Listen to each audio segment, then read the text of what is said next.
तुम्ही कधी विचार केला आहे का? हनुमान जयंतीला मारुतीला विडा का अर्पण केला जातो आणि त्या विड्यात काही गोष्टी का टाळल्या जातात?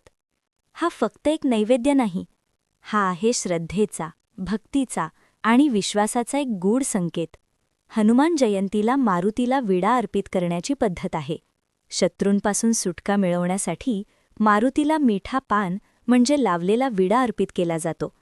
परंतु विडा अर्पित करताना काही गोष्टींकडे विशेष लक्ष दिले पाहिजे.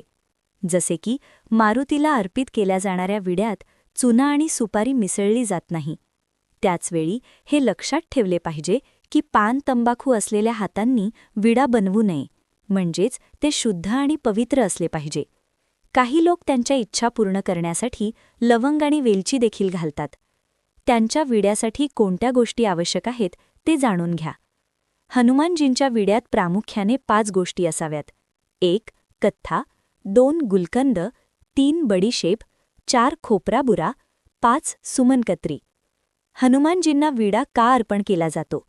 हनुमानजींना विडा अर्पण करण्याची अनेक कारणे आणि महत्त्व आहे. जसे की आवडते नैवेद्य.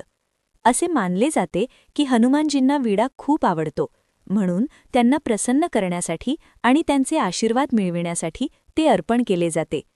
इच्छापूर्ती. असे मानले जाते की मंगळवारी किंवा शनिवारी मारुतीला विडा अर्पण केल्याने सर्व इच्छा पूर्ण होतात. संकटांपासून मुक्तता.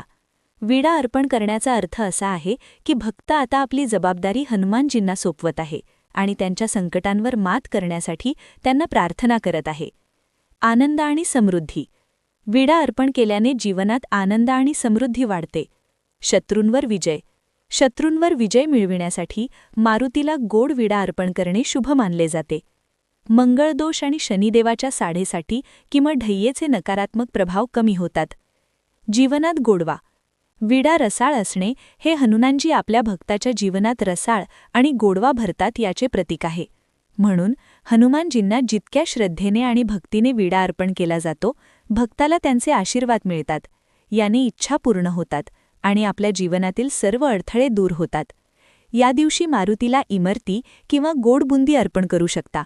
पण लक्षात ठेवा, हा विडा फक्त एक परंपरा नाही, हा आहे तुमच्या श्रद्धेचा एक गोड अर्पण, जो थेट पोहोचतो हनुमान यांच्या चरणी.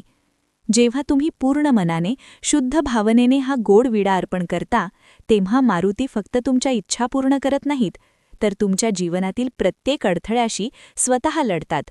म्हणूनच या हनुमान जयंतीला एक छोटासा विडा अर्पण करा, पण त्यात असू द्या पूर्ण श्रद्धा, विश्वास आणि भक्ती. आणि जर तुम्हाला असेच भक्तिपूर्ण, रहस्यमय आणि ज्ञानवर्धक व्हिडिओ पाहायला आवडत असतील, तर अमृत भक्ती चॅनलला सबस्क्राईब करायला विसरू नका. व्हिडिओला लाईक करा आणि तुमच्या मित्रपरिवारासोबत शेअर करा, कारण तुमचा एक सबस्क्राईब आमच्यासाठी प्रेरणा आहे आणि तुमच्यासाठी आणतो अजून असेच अद्भुत आणि दिव्य कंटेंट.